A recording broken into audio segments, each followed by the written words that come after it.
Hello and welcome to the Overly Animated Podcast, where we take animation seriously. We talk a bunch of animated shows and movies here with new podcasts every other Wednesday. Find everything about us at overlyanimated.com.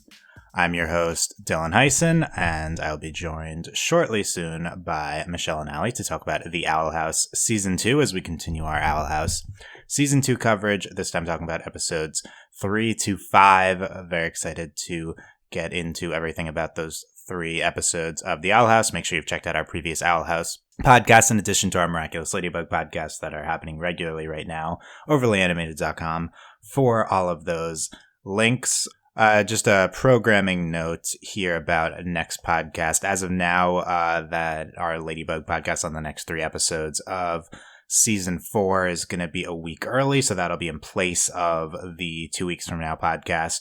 So look out for that potentially in a week.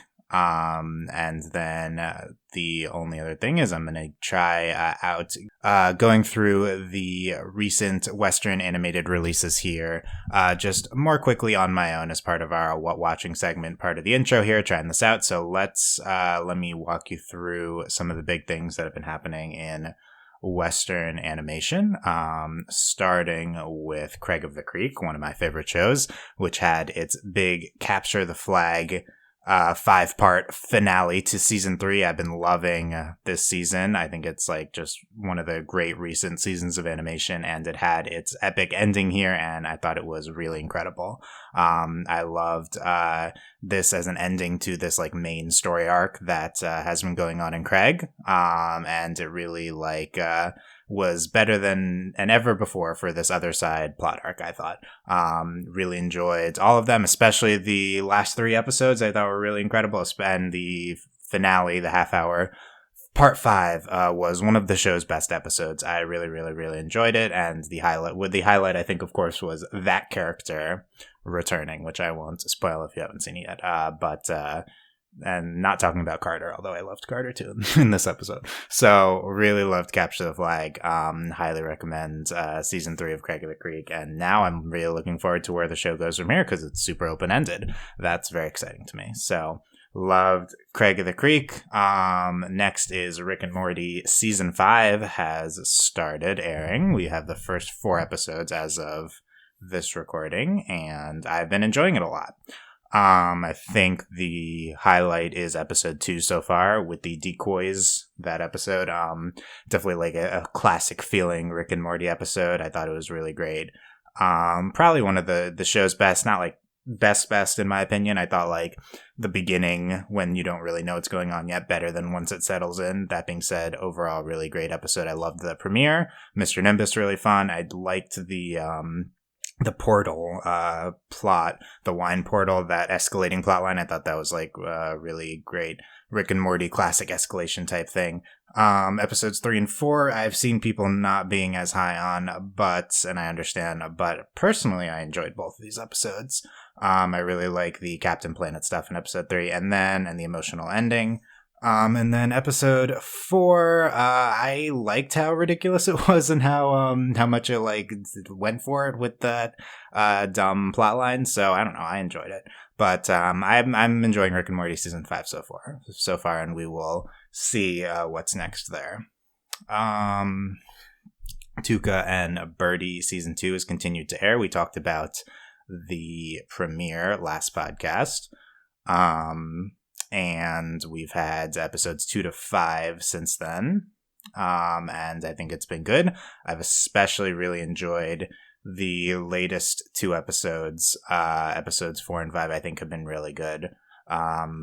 Episode 5, really good, like, normal episode of the show. Probably the best, like, quote-unquote normal episode we've gotten from Tuca and Bertie, so that's really encouraging to me. And then episode 4 was one of my favorite episodes of Tuca and Bertie ever. It's kind of this bottle-type feeling episode about Tuca's adventures on her own after she can't sleep. I think it's gorgeous. I love the kind of dark mode aesthetic to the episode. Tuca meeting Kara in the episode, but just like a very quiet and poignant episode. I thought I really, really loved that episode of Tuca and Bertie. Haven't talked about Luca yet, the latest Pixar film release, which is one of my favorite Pixar movies. I thought it was so fun and cute and lively and bright in a way that I've like never seen from Pixar before. I've seen like a lot of like reviews saying how this is like a very Miyazaki and Pixar movie. I would agree with that. I think that this is like the Pixar movie that's best replicated the like magical everydayness of that Miyazaki like can imbue in his movies, a lot more so than some other previous Pixar movies have attempted to. So I'll need to rewatch to kind of get the like overall ranking of Luca and the Pixar canon, but personally, like in my top 10, top 5 personal favorites for sure, I really, really enjoyed it. Summer Camp Island Season 4 came out a few weeks ago on HBO Max, kind of back to a normal feeling season after some of these arcs type things we got in Season 3, and I thought it was really fun. In particular, I want to highlight the episodes Sea Bunnies, which was the guest-directed episode. It was like a musical. I thought it was a really, really funny episode. This is one of my favorites of the season. Spirit Balls was a good. Oscar and His Demon, I think, was definitely a standout as like a silent episode. Very gorgeous episode. Tomorrow's Bananas, I think, was really good. Hall of Mooms, I think, was a highlight for a lot of people with seeing all of Hedgehog's ancestors. Great Hedgehog episode there. A lot of mythology questions, I think, answered there. And then Pepper and the Fog, the finale. Maybe my favorite of the season. The just really gorgeous episode of this quiet Pepper journey with this minor character, but somehow it was like it really worked. So loved that, and loved Summer Camp Island Season 4. Last thing is Central Park Season 2, which has started airing on Apple TV. We really liked Season 1 of Central Park, so happy that the show's back. It's been basically more of the same so far. I'd say a continuation of Season 1, which is fine. We liked season 1, but more of a Season 1 Part 2, I think, than anything. That being said, the standout episode, definitely episode 3, a full Fistipuffs or / kind of Molly episode with a majority of it in the Fistipuffs comic style. Didn't know the show was capable of this type of episode. I loved it artistically, thematically, character-wise for Molly. One of my favorite TV episodes of the year. I love Central Park diving into this type of episode. I hope they do more of this thing. Songs in it were great. Also do want to highlight the song in episode 2 of Central Park. I think that was the best of the normal type episodes so far. A lot of really fun songs there as well. Okay, it's time for the Owl House, our main discussion for this podcast. We'll be talking about the latest 3 episodes of the Owl House Season 2, Echoes of the Past, Keeping Up A-fear-ances, and Through the Looking Glass Ruins. And I'm now joined by Michelle Anderer. Hello. And Allie Martin.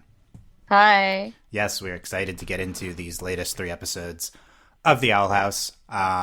Make sure that you have seen all these 3 episodes and are caught up as of our podcast release here. Especially with this last episode, some very hype things going on, which we will want to dive into right away. But yes, episode 3 to 5 of the Owl House Season 2, spoilers starting now. A lot to get into. We have a lot of different topics. We're probably going to go through these episodes in reverse order. But to start with, let's get some overall impressions, some quick thoughts on all 3 of the episodes, if you have them. Michelle, what do you think of them? I have been very high on episodes so far in Season 2, and I think these last 3 were especially strong. There's so much. I'm trying hard not to just only talk about Through the Looking Glass Ruins, because obviously there's a lot of things in that we want to get into. But even like, Echoes of the Past, I thought was a really great episode for King and Keeping Up Appearances, getting into the Clothorn family dynamic with Gwendolyn, Lilith, and Ida's mom. That was so good. And leaves me with more questions and more family drama. I love the drama, but I feel like it's been a nice balance of just so far in Season 2, it looks like we've picked up a lot of things that were loosely dropped in Season 1 and hinted at, and we're expanding on that stuff and getting into the meat of things. And I love that so much. I'm really happy with that direction for the season so far, and I'm really excited to see if anything from Through the Looking Glass Ruins is going to be referenced in like the next episode, or if they're going to drop it for a while. I don't know. I feel like they could do either, but oh man, I don't think any of us expected that to happen so soon, but man, I'm excited it did. Nice. I assume we're talking about Lumity with the last. Yes, of course. Yes. Yeah, we'll speculate again, as we do every podcast. We'll once recalibrate our speculation on where Lumity's going. Allie, what are your overall thoughts on these episodes? I thought this season had a strong start. I know maybe a lot of people didn't like the first episode, and they were also kind of like Michelle said. I'm also trying not to just focus on Lumity, but it felt like everyone, myself included, focused on the second episode too. So I was nice to see, again, like the family drama. Like first it's trauma and then it's gay panic. It keeps going back and forth between those.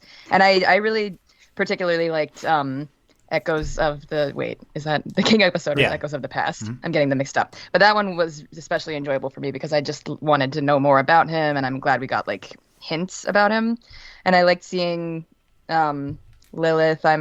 Spoilers, sad she's gone, and then obviously Through the Looking Glass Ruins is all I can think about over the last 2 days. But it's been a really solid start to the season, and I'm also excited to see where it's going. I hope they reference a lot of stuff, not just the Lumity kiss. Like, lore is going to be expanded upon, hopefully, and yeah, I'm hype. Yes, hype. I think we're going to hit on some of this other stuff sooner than getting back to Lumity, but we'll see. We can talk about it. I like these 3 episodes a lot, too. I think this is a very strong start for Owl House Season 2. Very consistent. All 3 of these episodes are very good. I like Echoes of the Past. It's like a gorgeously animated episode. I feel like they really stepped up the animation this season, especially in that episode. Keeping Up A-fear-ances actually is my favorite of these 3 in terms of, like, I think it's the best and maybe the best of the season so far. I'm really impressed by what the season is doing with Ida and Lilith. I feel like that's to me is the biggest step up from last season, at least in my opinion. Those plot lines with those characters are much better. And then Through the Looking Glass Ruins, I really like, obviously, like Lumity. I would say overwhelming is my reaction to the number of Lumity things. Like I didn't even have like a super strong reaction to anything in particular. It's just so much, like is it too much? We'll talk. No, obviously not. But I actually in like terms of like my like podcast host quality, like I actually thought this was the weakest of the 3 episodes Through the Looking Glass Ruins. But it's still good, obviously, and I was, in terms of personal enjoyment, like really loved the Lumity stuff. Just very quickly moving, like they moved very quickly through the Lumity stuff, and then the Gus plotline, I appreciated like Gus having stuff to do, but it felt insignificant compared to other things happening. So those would be, I guess, criticisms. But all 3 were very good episodes, in my opinion. I think we're going to get back to 2 other great episodes with episodes 3 and 4, and going to dive into the Lumity, as we've probably done pretty soon after starting all of these Owl House podcasts. Just a coincidence. This is the latest episode, so didn't even have to manipulate it. It just happened with episode 5. But let's I have like 10 different bullet points here for Lumity things that happened in this episode, which we can go through all of them. But first, it's like, what was the reaction? Allie, I saw Allie's fake spit take reaction to the ending, so I know the simulated reaction. But was that the biggest the kiss at the end? Was that the biggest reaction you had, Allie, or like what other things in the episode really stood out? No, definitely. It was definitely the kiss, but also just the blush count, like how many times they blushed throughout the episode. It was kind of expected, but I love seeing it from Luz especially. I mean, we knew it was gonna like eventually be a sort of requited like, I'd like this person, but I don't know how they feeling. But it's really like, it's good to see the build up and like not just have it. I know you said it felt like too much, but it kind of like, I mean, obviously it's not really too much because there's never enough, but it doesn't feel rushed. Like if that makes sense, because they're not like just jumping into like straight up like kissing. They're like kind of talking about their the other scene. I guess before the kiss would be the I do stupid things around you too. That made me like feel some type of way. That hit hard. But like in real life, the kiss, I mean, I kind of flailed on the couch. I didn't fall off, but like that was my actual reaction. Wow. Is it going to take a full-on lips kiss to have you fall off the couch? Is that what's going to happen? It'll jump out the window when that happens. Jump out the window. Don't do that. I'll have a trampoline to catch me. It's fine. Then I could just so it's all staged? Have a good time. Is it for the reaction video? Is that? Yes. I'll buy a trampoline just for that. That would be a record really it. good reaction video. If you set up a trampoline outside your window that you can fall into. It would get a lot of views and probably go to the hospital. So. Yeah, it could be your new niche right there. Just reviews on trampolines. No one else has done this before. It turns into a trampoline review? Okay. How high I jump based on how gay the ending is. Yeah. Whatever. I don't know. Yeah. Next episode, we'll jump out a 4-story building. So we'll stay tuned next time. Okay, Michelle, what were your overall reactions, our specific reactions to the Lumity things that happen? I mean, I honestly had a lot of fun with all the blushes because it felt so relatable when you're sort of like on the same page with someone, but you don't have that confirmation. So just everything you do around them, you like psychoanalyze, and it just like feels like it's like every little glance or touch like just becomes like the end of the world in like a really exciting way, but also a really terrifying way because like the obvious confession hasn't happened yet. And I agree with Allie, like when Lou said, I do stupid things around you too, like I really took that as her confirmation of like, oh, I reciprocate these feelings. Yeah. I also have a crush on you. And I think Amity understood that on a level, and that's why she immediately was like, I need to go home. Like she couldn't handle talking about that more in the moment. She needed time to process with her siblings. I mean, the kids, the cheek smooch was so sweet. But in a way, I almost like, I'm more happy that Luce like kind of made it clear how she felt before it happened. Yeah. In a way, that just for me that felt really, really satisfying to get that first. Nice. And I think, yeah, that's a good call with Amity realizing it at that scene. I think Luz at the end goes wide-eyed, potentially realizing that Amity likes her back. Yeah. So on some level, at this point, they both know, right? Both know. So you think something big's going to come next. But I mean, they are young. You could always just, oh, is this a like best friend kiss or something more? Okay, I don't think we're doing that. They're just being pals. You know how it is. Let's not do the best. I'm gonna go crazy. They're just two friends hanging out. They might kiss. I mean, that'd be fun if that's what it was the rest of the season. But yeah, I think that seems like where it's going, kind of. There's just tension the whole time until they actually confess to each other. I feel like Luce is going to ask Ida and King for advice, and I really don't know what approach that advice could take. It could be really bad advice, or it could be genuinely good advice. Hooty's going to be the one to give her actual Should she ask Hooty for advice? Yeah. She won't ask. It will be unsolicited. No, she'll be talking to King, and Hooty will barge in and be like, "Well, I know. I dated my 5th owl lady. This is what I did." I feel like it's even weird. Even if Hooty dates like an owl, I feel like that's weird. Like how Hooty has no counterpart to date. That is true. Are there like lady owl houses? Like a demon? Yeah, like maybe there's a. Oh my god, that should be a subplot. Hooty goes to find his true love. Look, they might do it. Hooty's had a lot of screen time this season. Like they're clearly interested in doing things. Lilith is gonna, now that they're pen pals, Lilith's gonna be like, I met this really cute owl house lady, and I think I'm gonna set you guys up. I met this other house, and guess it, she's single. Yeah, just another sentient house is the counterpart. Yeah, I think that's true. Obviously the kiss at the end was a big reaction. The purple hair. I mean, I think this is like big thing for me. I was like, we have to talk about that. The whole scene, just the whole ending. But yeah, other than that, there's just so many blushes that it's not like I didn't know like a specific reaction to any of them. I feel like this. I could say like, how about other people interacting with Lumity in a romantic and commenting on it? I think that was like a big difference from previous episodes. It's something we'd speculated a lot about. We really wanted to happen. So we have Gus being aware that Luz likes Amity in the beginning, and then we have Amity's siblings kind of commenting on it to both of them, something that was definitely highly requested by people. So I think that was something I really enjoyed.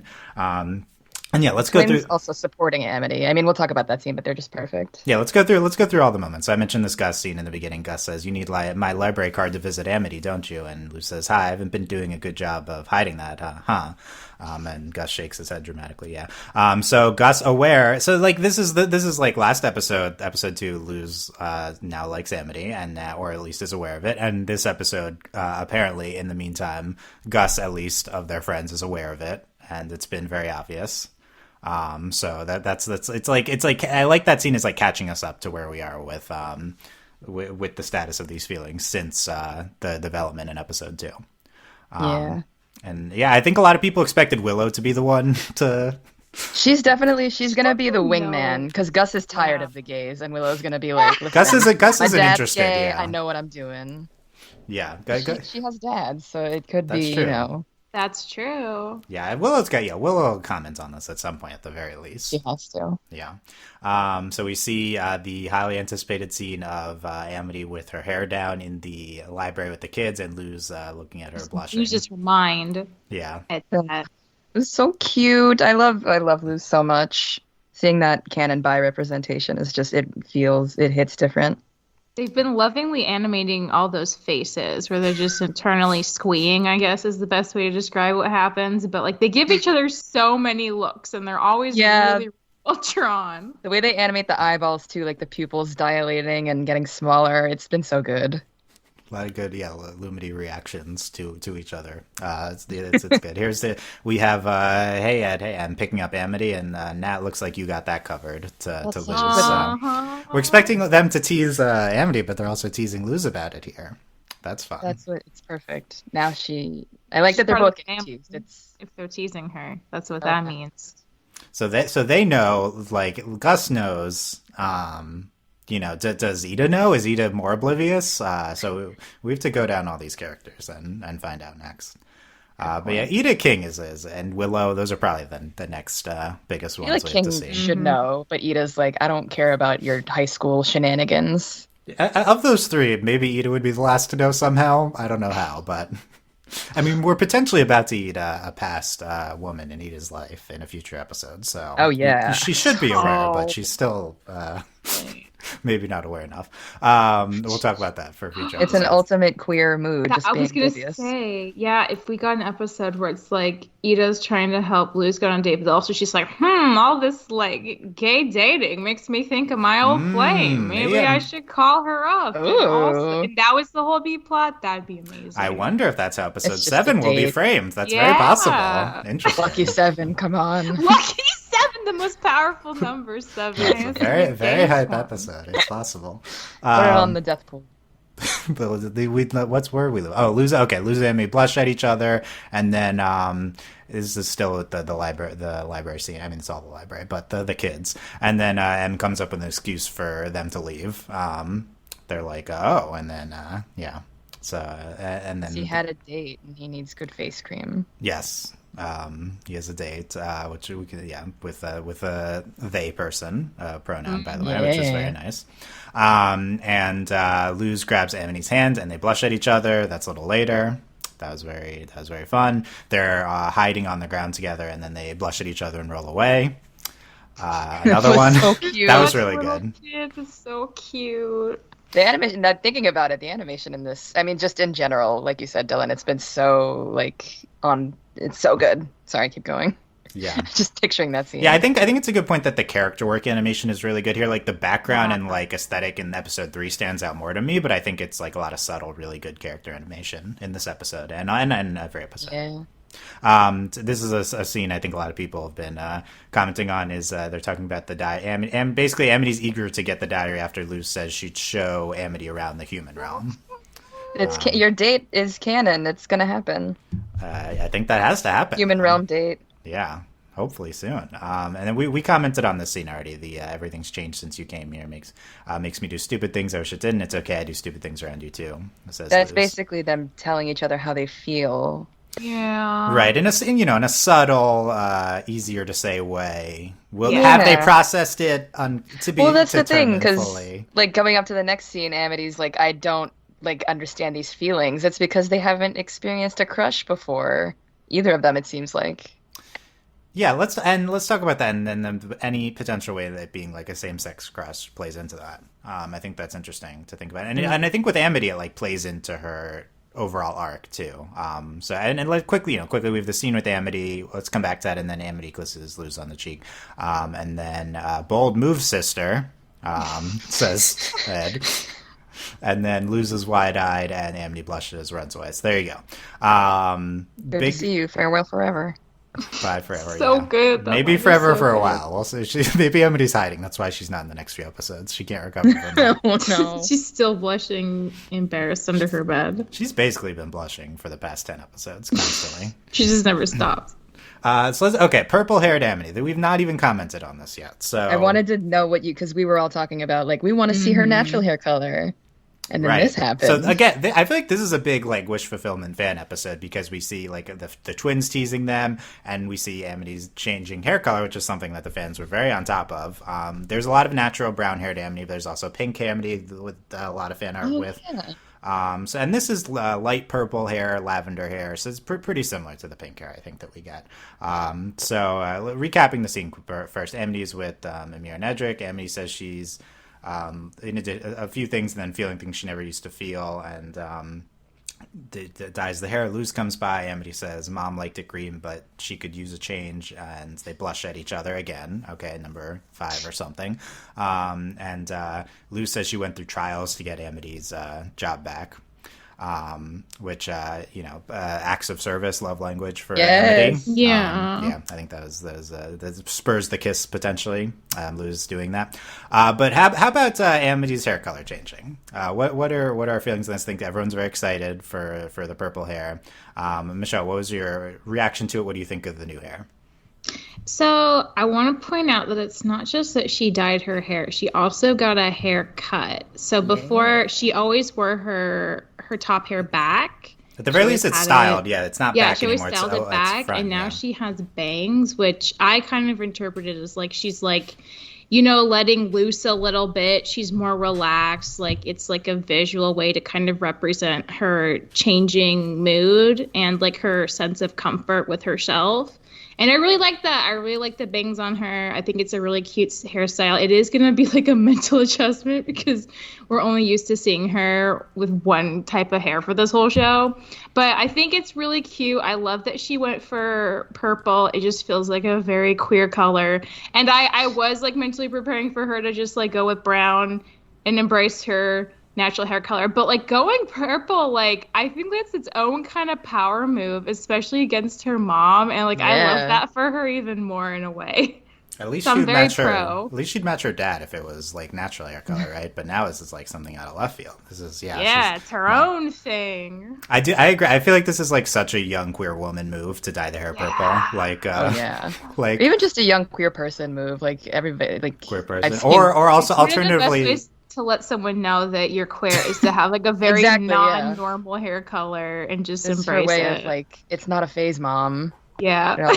Get off my back. I think it's like an anime nerd weeb move too, kind of. That too. It's both of those things. It's like there are definitely girls in my school that were doing this type of thing. Yeah, and I think it was a lot of anime thing, but it's like okay, good. Is this a phase for Amity? Was she gonna dye her hair multiple colors throughout the show? I think we have to see. This is gonna be interesting to dye it the rainbow. That'd be aggressive. The whole rainbow. It's too much at once. Allie, what was your reaction and thoughts on the new hair? Pretty much everything Michelle said. I appreciate the fact that it's like, I mean, it might not intentionally be like a rebellious act against her mom, but it shows that she is like more comfortable making decisions for herself and not worrying necessarily about the ramifications that it will like cause her family. And she's like, I'm going to do this for me. And I do like it. It's jarring. And I love that I've like seen artists like online being like, I just figured out how to draw her bun and now this happens. It's pretty funny. I love it. I also like that it looks like a haircut. I'm confused if it is a haircut or if she just styled it differently. But either way, it looks fantastic. But I do want to see it natural color. And just now she just has to do the spectrum. Maybe she'll, like, instead of just doing like a rainbow all at once, she'll go from like, she'll go backwards. Every episode she's in new color. Yeah. Yes. Oh God, every episode. Pretty too. Yeah, I like it a lot. That'd be fun. Just like not like just aesthetically, but like what it means for her character, like you guys are saying. Yeah, and I think this is like the next evolution of Amity's overall character arc. So I totally think this is in line with the previous episode she was in, episode 2, where she breaks the necklace and like representing not being in her mom's control anymore, and dyeing her hair the color that's not what her mom wants. I think that's in line with that too. And she talks about how she's like feeling and experiencing things she hasn't before. I think that's in terms of Luz and the romantic feelings she has for potentially just experiencing feelings for the first time, potentially experiencing queer feelings, potentially experiencing feelings for a human, whatever that manifests is. But it's also, I think, just like her changing her personality, her perspective, and not like doing what her mom and her family wants her to do, like being nicer to people, having these new friends, as she talks about in episode 2, and just this kind of new life, a new perspective on life that through her feelings for Luz, through her friendship with Luz and all of Luz's friends, and through kind of like getting out of under her mom's influence. I think it's like representative of all of that, and so that like kind of spurs her desire to have this change, and love that and helps her with that. And they talk about feelings in life. So yeah, I love that for her so much. It's such a good, just so good. I'm really happy that it seems like Emra especially is trying to like, do her best, being aware and like kind about what Amity's going through, because she's the one that was kind of like, oh, we need to go right now, and Edric's like, oh, we do? She's like, oh yes, because she wants to leave her little sister alone with her crush, and then like Amity basically confides in Emra when she's like talking about how like she doesn't understand what's happening and how everything's different now, and Emra's the one who kind of pushes like, well, is that such a bad thing, and like based on how our introduction to both of the twins was very like, they teased her a lot and like got into her private room and we're going to read her journal, like it seems like they're both softening a lot, and Emra maybe especially, and she's like kind of filling in that big sister role in a way that's really helpful and kind of mentoring at this point. And I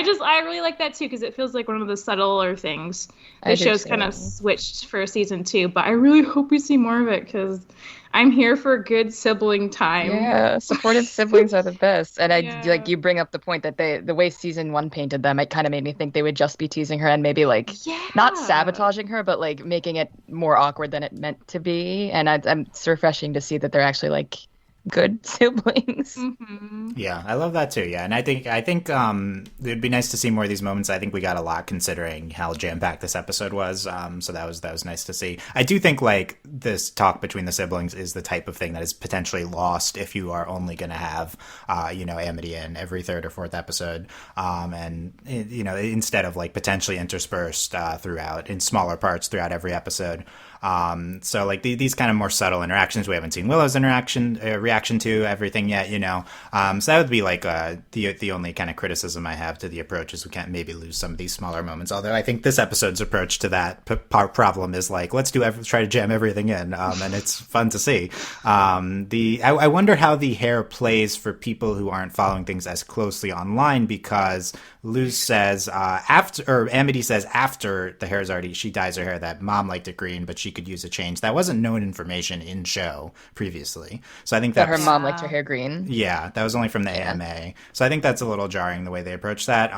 But I think all of this is potentially a product of, maybe it's supposed to be experience like it is. We don't really know. And in terms of the hair, like, love the new hair. I was very attached to Amity's green hair. So this is, it's partly mourning, but I'm also very happy for her. This is a big step for her as a person. So I'm very happy for her character. And I also do really like the purple hair, but also, if she were to go back at any point, reclaim the green hair for herself, I would support that for sure. But we'll see. I don't know. The thing is, this is like a bold move, because I do think Amity had one of the best character designs in recent memory for me, with the green hair. Now it's just better.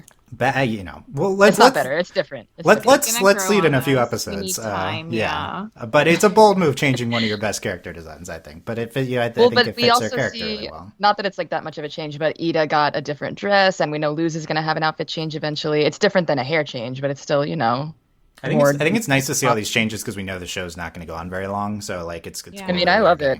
I'm kind of exhausted when shows just make the character wear the same thing for every season. So it's fun to see. Yeah.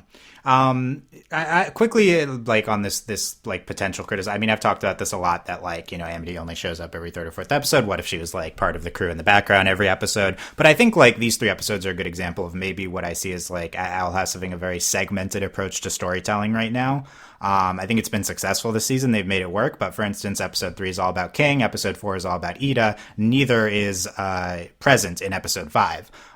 So like a lot of times you have to push a character away in order to do comment on Amity and Gus, and you know Gus isn't really in either of those 2 episodes anyway. So I'm wondering if the show is going to try to maybe coalesce things a little bit more. I think it's possible that the show changes approaches halfway through this season, just because this is kind of just based on like the episode description for episode 10. It just seems like it's possible that we'll get a big change. So I'm wondering if we're going to try to bring things a little bit more streamlined here, because I think it definitely feels like, okay, here's the King episode, Ida episode, Amity episode. Next episode could be feature a bunch of characters. I'm not sure, so that could be fun. Also, you know, the Golden Guard's not in any of these 3 episodes, but he'll be in the next episode. But yeah, I think that's potentially, I would love to see a little bit more streamlined approach from the show, but there's just so many elements, so many things the show wants to do, and I do think it is successful despite this with basically everything it's doing right now. So that is good. Any comments on that, or any last comments on Lumity? I mean, we can speculate what's happening next with them too. I think that's an important thing to do. When's the confession? So if you're not following the upcoming episode descriptions and leaked episode information. Leaked. Oh boy, yeah, give it to us. Okay, so Amity is not in the next 2 episodes, 6 and 7 and 8. She's not in those descriptions. Oh, rip. Okay. But, you know, I think a lot of people I've seen some commentary on Twitter, like, what if it's secretly the B plots of all those episodes are all about Lumity? They didn't want to spoil this episode. Thing to do. Listen, it's a possibility. So that would be fun. But episode 9, Eclipse Lake. Here's spoil. So skip it. I mean, I don't know. It's just the episode description. But when Luz gets sick, Amity must find an important ingredient for the portal door. Oh my That's God. the description. Which number is this? 9. Yes. Okay. So potentially part 1 of a 2-part mid-season finale. And what's exciting to me most about this is that Lumity is always like one of multiple elements of an episode, with like the Grom being like the main exception. This description only features Luz and Amity as the only characters in it. Like, this is potentially the entire episode. Obviously, we don't know. It could just be like part of a description. But if this, you know, that makes me think, what if this is a huge Lumity episode? What if this is definitely kind of the like big Lumity culmination episode where they explicitly say their feelings for each other, whether they have a full-on lips kiss, you know, all this type of thing happening. Because, oh God, I watch too much anime. Because when one character's sick and the other person has to take care of them, and then they're like, "I love you," but then they say that the character that's sick is asleep. They're sleeping. Oh yes. my God! Oh, that's such a move. I forgot that's a trope. That's a good trope. Now I'm expecting. They might do that. Luz is the one that's sick. That's really interesting too. Yeah. But it seems like a perfect setup for this coming to end. I hope that like maybe Willow and Gus will help Amity get the stuff she needs, because like she'll be like, okay, I'm like that'd be good, yeah. Too much gay panic. I need someone to help guide me here. Like, and then that's when they can talk about things. Yeah. And Willow can give her some advice because they were friends when they were little, and she was like, listen, you always give off a vibe. I knew. I would love that if Willow just read her to filth, knowing she was gay her whole life. And she's like, listen, I was there in your childhood. I knew this was coming. Everything. I saw everything. I feel like this is basically Willow in the sports episode. Yeah. Just with that one face. Yeah. Exactly. Expand on that, though. I think a lot of people are like under the assumption now that like Eclipse Lake will be the big Lumity, like this, it's not just a culmination of their relationship, but this plot arc of like this building romance between the two of them. Like this is like the finale of this Lumity plot, and then potentially second half of the season, Lumity is more of just like they're together in the background. around casually interacting, casually like dating or whatever. Like, this was mentioned before, but like they are kids, so it's like they might not be like, are we say dating, say boyfriend, girlfriend, say girlfriend, but they might like they might just like be whatever version of that then works. Hold for hands them. in class when no one's looking. Yeah, or maybe we've ditched school because we're part of the rebellion now, and we're on the run. Yes, that one. So I think the big if like we're going in the direction, because I will say episode 7's description mentions a rebellion. So finally, all our off-season speculating is kind of happening. Yes. Are we going to be on the run? Like, if we are, and if so, is Amity joining them? Right? Like, is she going to be able to? Because they could write her. They could get together in Eclipse, like, and then write Amity off for a little bit because she's not like her parents keep her there. But then maybe at some point towards the end of the season, she like escapes and then joins them. Or she's there the whole time. That would be like very exciting, and then they're just in the background the whole second half of the season. This is very speculative, but because like her parents, the reason they're letting her kind of do whatever she wants is because they want her to be a coven leader. So that makes me afraid that like she won't be around because she'll be fighting against the resistance. Yeah. I mean, I kind of doubt it, at least for now, but like maybe season 3. I feel like she would want to join the rebellion, but maybe her parents would try to prevent her. But I don't see her not disobeying her parents at this point. Like, step 1 was breaking the necklace. Step 2 was dyeing her hair. That's what the hair means. Like they're already prepping us for her to just completely be like, no, you guys, that's not what I want anymore. Yeah. And that could be like the final culmination of that for her. Yeah, I think totally Amity's going to want to, if there's this rebellion thing and loses part of it, Amity will want to join them, but like maybe her parents like literally lock her up or something. I could see like a physical barrier or something stopping her. But... Or they throw her to the coven and they like make her like, because that tattoo that people have on their wrist seems like a bonding thing, so maybe they do like something evil like that. I don't know. Magic binding. She'll be trapped somehow. Yeah, I could see it. Of note, we haven't seen, again with the segmenting, haven't seen Amity's parents since episode 2. We were talking about during that podcast how Amity's parents, it didn't seem like they're super pro Emperor specifically. So it's possible they could join the rebellion, even though they're not. They're clearly not nice people, but they're very self-serving. They're not like they would serve the Emperor to the point that helps them. Specifically Amity's mom, because she's the one running things. But Amity runs the show. Amity's mom, like Adalia. Yeah, Adalia. Adalia. It's that episode I think makes pretty clear that like she wants Amity to be a coven head so that it'll help get them in further power. The sales, yeah. So, maybe she could, So it'll be really interesting to see how they play into any rebellion plotline. Presumably, they would initially be forced to take the side of the Emperor, but you could see that changing at some point.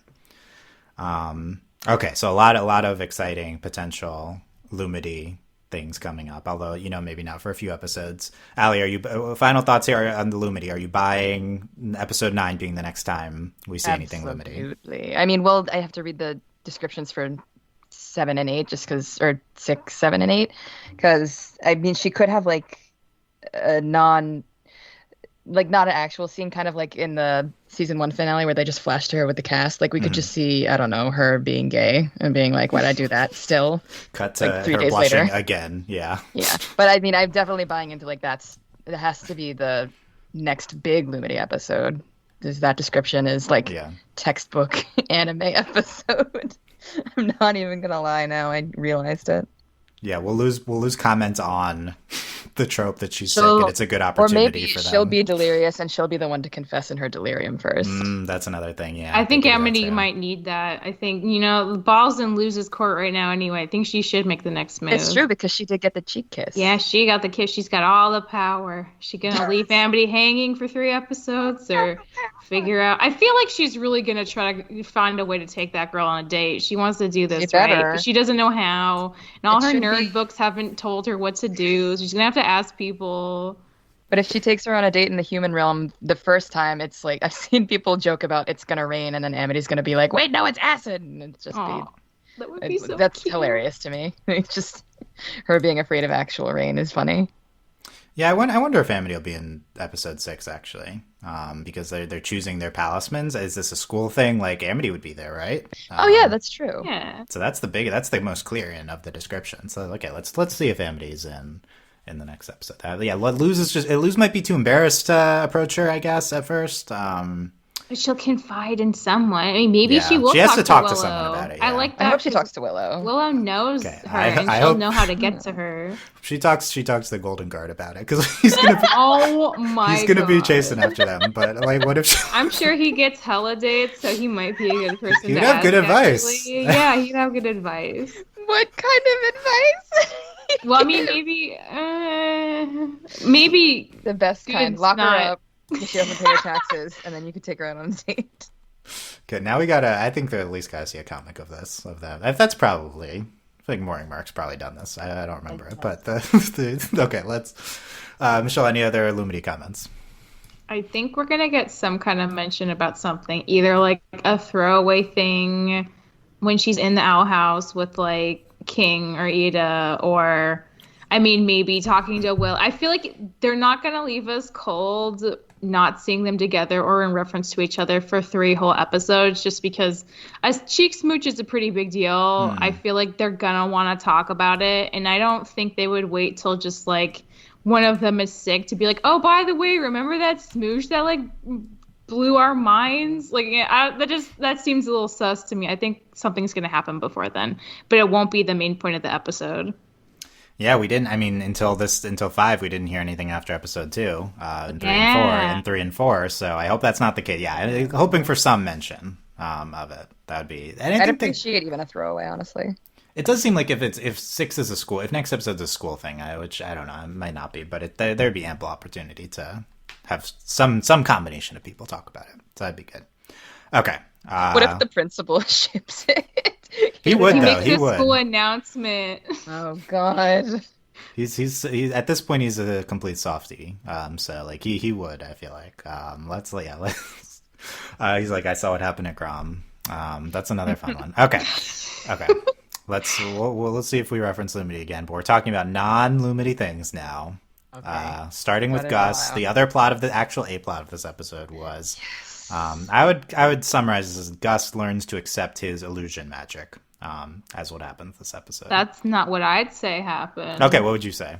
I'd say this when Gus and Maddie become a potential item. Yeah. Oh, yeah. Dylan, that's what I thought you were The gonna double say first. gay. I've What been they gave us. I've been I know, saying it's your shit. I've been know. shipping this. I mentioned this in the off season. Also, I think I brought up Mattholomule, and Michelle didn't know who that was in an off season Because podcast. his name is insane. Like, why would they? Also, name he's him been that in one shit? episode before this. Like, this is so random. Yeah. this But now they're gonna plotline. be like visiting each other every week to fix the graveyard, and they like, have wow, dates that's every a weekend. commitment. They're Can gonna we- get to know each other very well in that Ooh. graveyard. Oh wow. Okay, we're shipping the Graveyard. Gus They're Tholomule. Yes, Gus and Matt. Are we gonna have a montage Yes. of What's them? their ship name? I don't know. Gus Tholomule. I think that's Ew. basically it. No, Gaddy. Gaddy. I Yeah, like well, Gaddy. That's we didn't know he was Maddie before this episode, so any previous ship name wouldn't incorporate that. But yeah, Maddie is a fun Gaddy. like, uh, it's really I hate good. it. I apologize. Yeah, them in the graveyard. Cut to Luz and Amity casually interacting, still blushing at each other. Cut to Ida and the Bard Coven leader. Enemies to friends, and then friends to smoochers. That's what's gonna happen. That's what happened with Lumity. That's what happened with Cachadora, sort of. I mean, Sort they of. were friends first, but you know, everyone's got their own journey with love. And This is Gus theirs. and Mattholomule had their own this episode. Yeah. Yeah. Okay. I'm like, I really loved that Gus was in the spotlight, and I don't know how to feel about them trying to put him in the A plot when the B plot felt way more relevant to just the overall story. Not even because of Lumity, but because And the he's trying Lumity to- stuff also had the plot in it. Yeah. That's Yeah. the thing. That's why I'm like, I don't know how to feel. Like, I love that he was like very centered, but it still felt like he was in the background. And I love my boy, and he's perfect. And I do think it was like a good, like character growth opportunity for him. But I want an actual Gus episode. I mean, I Because think Lumity's like this is. distracting. Yeah, you're not going to give Gus like 22 minutes. I think this was, unless there's No, other yeah. stuff happening. I think this was like as much as like this is a pretty big Gus like Well, no, move. it's great. Just the B plot can't be more It was, important. than yeah, that. it is. Like it's just, yeah. I mean, I think like in terms of screen time, probably the Gus plot had more screen time. If Definitely, it yeah. was, It did. But to me, it just like, it does feel like insignificant compared to the Lumity plotline. I have a theory about why we did this here, but it does feel like we're just kind of like forcing like screen time for Gus because we like want to give him his due, which like I appreciate. He's like a really fun character. But he's just not like well incorporated into other aspects of the show at this point. Mm-hmm. Same with Willow. That being said, here's my guess is that like this is about Gus and illusion magic. Are we going to have episodes for each of the Coven magic systems? And this is the illusion magic episode. So like, I like cool. that. Because we're going to introduce, we're at least going to introduce the idea of all the Coven leaders. So I think in order to do that, you need to understand what the different magic types are, and we don't really know that yet. And we kind of learned a little bit about construction too. Like I didn't realize it was just Earth. Mm-hmm. Rock stuff until this episode. Yeah, there's a lot. But that's probably because I don't pay attention enough. It's a weird magic type construction, which I guess it is on purpose. But yeah, I didn't even like know off the top of my head that Gus was an illusionist. So I think this was important, at least if and like maybe this graveyard keeper ghost guy, maybe he is like either a former Coven head or some sort of important illusionist that will play into things later. So I would keep an eye on like, cause episode 2 could be seen as the, Abomination episode. Oh yeah. That's true. We could have seen 2 of how many ever. Yeah. How many more Covens are there? Like I think a lot. Yeah. There's a lot of them. I really like, I want to meet the Abomination Coven leader because he's a fine looking man. Is he the one with the lava hair? Yes. He was the most attractive man. Yeah. Yes. How dare you guys talk about in that Ida's former flame? But are they a Coven leader? Yeah, she's the bard. Well, this is not confirmed. That's why I said handsomest man specifically to give room for the ladies and others. Yeah, this is all theorized, but yeah, she seems like she's the bard Coven leader. Okay, well then she's my new favorite, obviously. A woman who plays instruments. Thank you. That's all it takes. Okay. I'm very bisexual.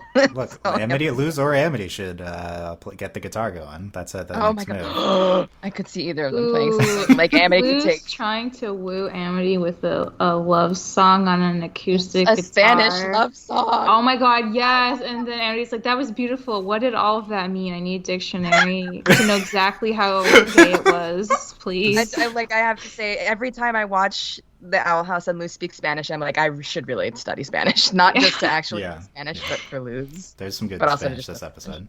That's a good fic with the guitar. Also, I said we're done with Lumity. I've already referenced it multiple times. Okay. What do we think of the Glandis students we meet? Agmar, Gavin, and Bria, the main one. Gavin. Yeah. Gavin's funny. And is Mattholomule at Glandis now? Yeah, he's there too. He's a new student there. I think he did get expelled. Okay. That's like or he left voluntarily because he just like kept getting picked on, one or the other. He seemed very affected by the events of season 1 that we barely remember because of that. Well, it's his whole life. But, that's true. He doesn't go off screen for himself. That's how that works. Yeah, he says he frees Gus because he says Gus saved him before. Yeah, he saved him. Is that a straight thing you say to your bro friend? I don't know, guys. I don't think so. Is it gay to save someone? I think so. I think it is gay. I mean, I do not doubt it. Allie, do you like Bria and all of the Glandis students? Okay, so I loved her almost immediately because I was like, ooh, she's an earthbender. Basically. And she's like, she got a fiery personality and she seemed super friendly. And that's how I should have known she was going to betray everybody in the end because you can't judge a book by its cover. But I really like her character design. I also like Angmar because he's like the nature dude. He was plant track probably, right? I genuinely don't remember. Something like that. He's like the pixie in that, I guess. Yeah, it reminded me of Amity's dad going after the nature stuff. And Gavin and his the illusion Daddy with his dad was yeah. I saw someone on Twitter was like the Abomination track comes free with parental trauma. Like that's just how it works. Yeah, confirmed. Yeah, it's true. Yeah, I liked them. I didn't realize that there could be other schools on the Boiling Isles. And then I was like, wow, I should have. Yeah, I think Glandis is the one we'd heard of from the sports. Oh yeah, because they were playing against them in whatever sport that was. Not Quidditch, Smibbage. Right. What is it? Grudgeby? Is it? Yeah. Okay, Michelle, what do you think of the any specific thoughts on any of them? I liked them. I liked the main girl the most. I was very charmed by her freckle face. I was a little, I mean, I was like, why is she so nice to Gus? Not that, like, no one should be nice to Gus, but it's like, he's from a rival school. Like, why is she so chill with him? Why did she say she knew he could do it? She never met him before. How does she know what he can do? That should have been. And then it all made sense by the end because she was just playing everyone. And I mean, it does seem like we are meant to feel kind of bad for that school because of the hazing system, basically, where it's just like all about your brute strength. It seems like the reason that group of kids was even looking for the power boosters is because they felt like they needed them, but they weren't doing so hot already just with their normal powers, and they needed something else to like stand a chance. And that just like really colors the school in a bad way. So I kind of get it, but also they were a little bit of jerks. Yeah, it was desecrating graves. Yeah, that was not. That was unexpectedly terrible.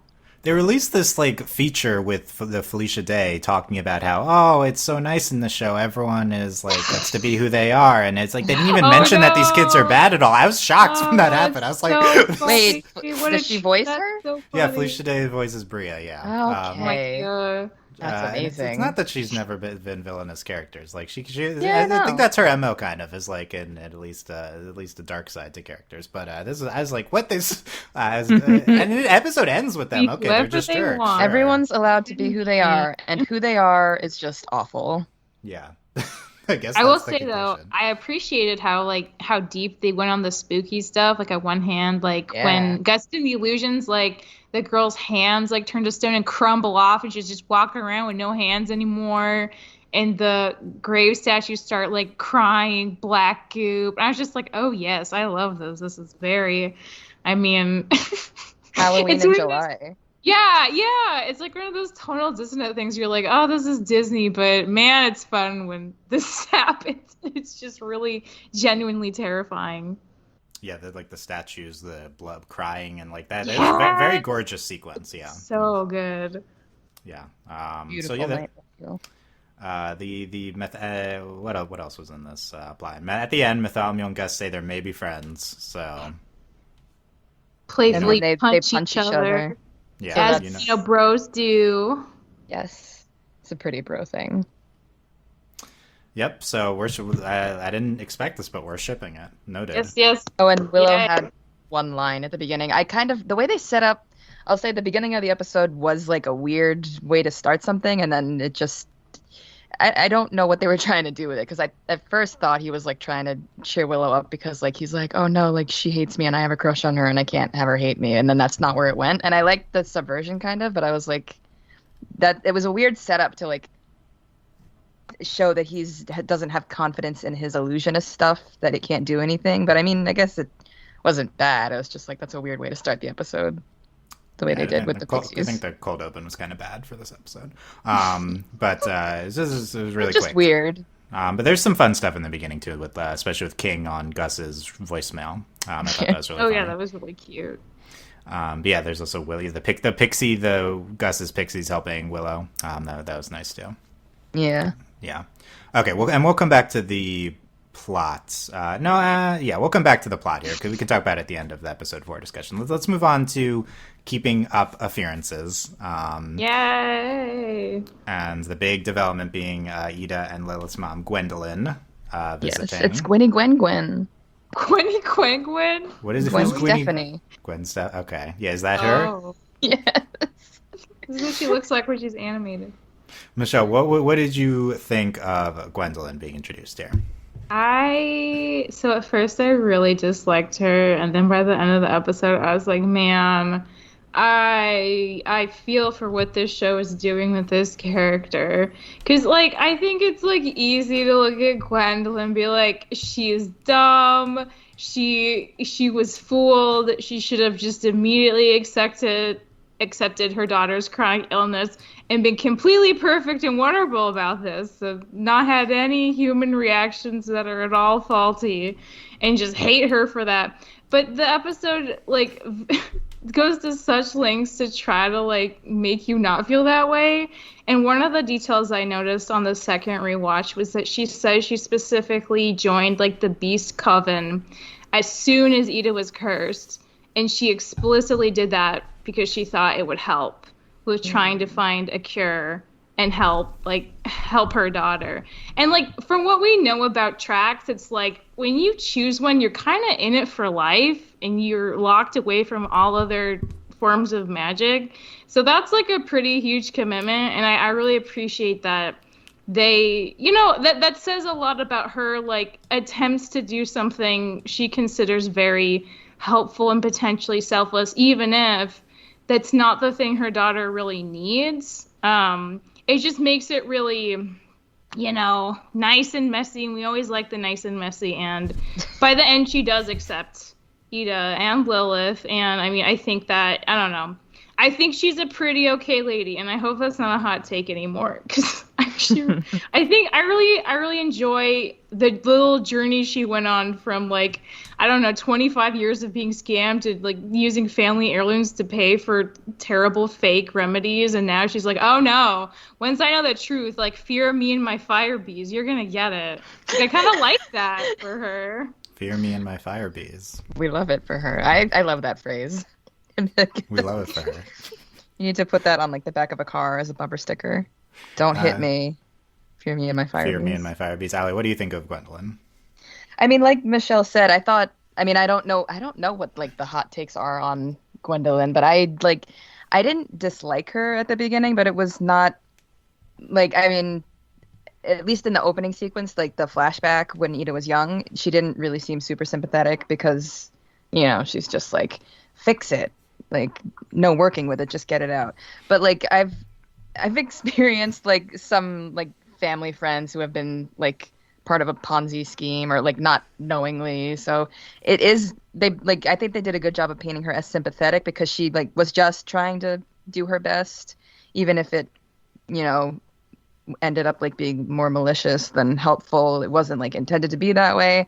So I didn't think like she was a like evil mom. At least like she was trying to help, even if she wasn't listening to her daughter.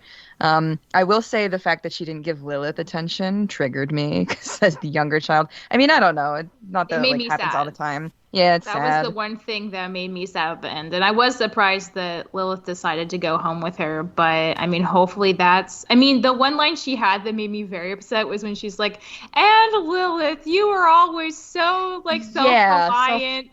And I was just like, honey, she was a child. I mean, even if you look self-reliant, you're still a kid. You're not actually.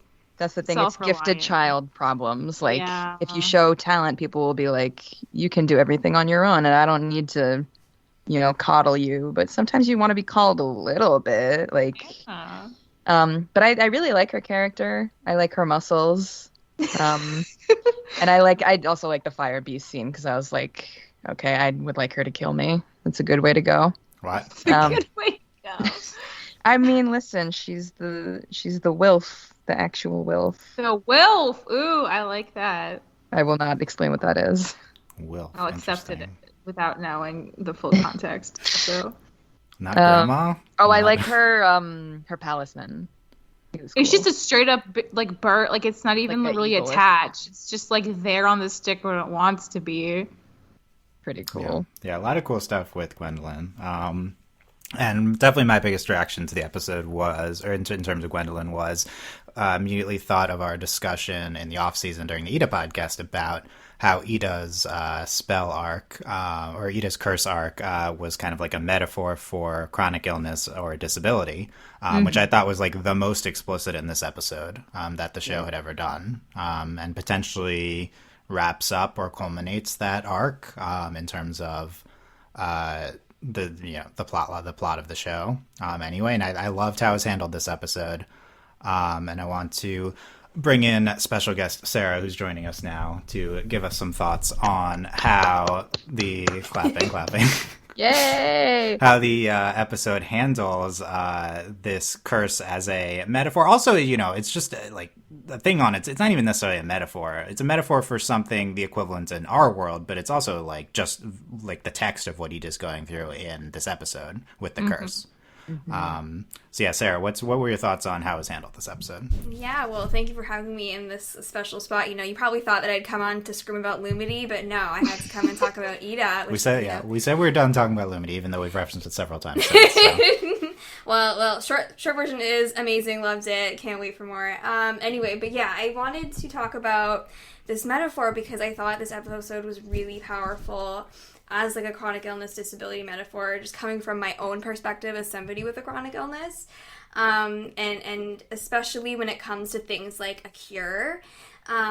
When you're chronically ill, there's like basically never an actual cure or an easy cure. And oftentimes really what it is, and like they showed in pretty clearly in this episode, is that it's really about figuring out how to manage and prevent your symptoms and make them as manageable as possible, as much as you can. And in this show, we see that Ida's really lucky because she's found this potion that usually really helps her. And she can access it relatively easily, even though she still has to pay for it. And so, like, she's in a pretty decent spot here in terms of dealing with this curse, even though, it had been getting more intensified, and then now she's sharing with Lilith, and it's a little bit more manageable again. But, when it comes to cures, it doesn't mean that, just because there isn't an easy cure, it doesn't necessarily mean we don't want to have a cure, because being sick really sucks. It's really hard, and especially when it's really hard to manage it sometimes. It's hard to access that, and it's also really hard to be sick in a world that expects you to get better and get back to normal and, look and act and contribute to society in a way that you're expected to. And so in that sense, it's even harder. But, like, you want to find a cure or a way to manage it, but you want to do that on your own terms. And we really looked at that in this episode, because it's really common, in real life when you're sick to have parents, relatives, friends, and even completely random strangers trying to tell you about this special cure that they found. Like, have you tried essential oils? Have you tried this pyramid scheme? Have you tried yoga? And, like, generally speaking, like, we do not want to hear this, like, because it's usually either some kind of scam, or we already know about it and we've already tried it, or it's usually like way over promising or completely fake claims. And then the other thing why we don't want to hear this is what it says is that you don't actually see us as a whole person. You just see us and being sick as a problem to fix, because, especially because we didn't ask for it. So this is something that, like, comes up really often when it comes to parents, especially because you don't want your kid to be struggling. Like, we see Ida's mom, wanting to help Ida. Like, that doesn't come from an uncaring place. You don't want your kid to suffer. You don't want them to be outcast. And they're also, parents are dealing with the associated stigmas and the challenges of having your kid try to manage the symptoms of being sick. And so, again, you often end up seeing the illness or disability as a problem that needs to be fixed. And this ultimately ends up often hurting the child more than helping, and can often have, like, really terrible consequences. And so, like, what I'm trying to say is it makes total sense to me that Ida wanted to run away when her mom's like, we're gonna destroy this curse, because her mom is seeing this curse as this evil thing that's needing to be eradicated, rather than a part of her daughter that needs to be supported. And when you have a chronic illness, especially when you're old enough to be able to understand and make choices, what you need is the agency and autonomy to make your own decisions about your health, and without having the unsolicited, pushy advice and quote-unquote cures. And you need to be seen and accepted as by your loved ones and by society as exactly who you are, as, like, a whole good person, and not somebody that necessarily needs to be fixed in a forceful kind of way. And so what ultimately, for me, it was a really powerful demonstration of how, once Ida's mom finally realizes this, that, this illness is or this curse is a part of Ida, and that needs to be accepted and supported, and Ida needs to be able to make these decisions without being forced against her will into these cures that she didn't ask for. And so as somebody who, you know, is living this in real life, it really is a really meaningful display of this kind of experience. Nice. That's really good stuff. So in the beginning of the episode, this flashback, definitely like the part that's representative of Ida's mom not accepting this as a part of her. She says, "I'll cut it out of you if I have to." Pretty explicit with what they're going for. "I'll find a way to cure you, Ida, no matter what it takes." To the end where she kind of learns to again, pretty explicitly accept this as a part of her. I made you think this was something you were ashamed of, whether we want it to or not. It's a part of you, and I love every part of you.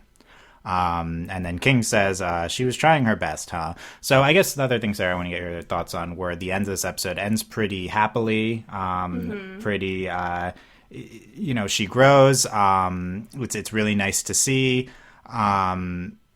Was this, how did you feel about this? Was this either too idealistic? Was it really nice to see a happy ending? It's definitely like wrapped up pretty quickly. She changes pretty quickly. Yeah, I mean, I think, you know, I think they did it as best as they could. I think, yeah, I wasn't too bothered by it. It definitely is idealistic, but I think at least it can show a demonstration that, you know, maybe the parents of kids who are watching this can see this and see like, oh, you know, maybe I can do a little bit better to support my kid. Do you agree with King that she was trying to do her best?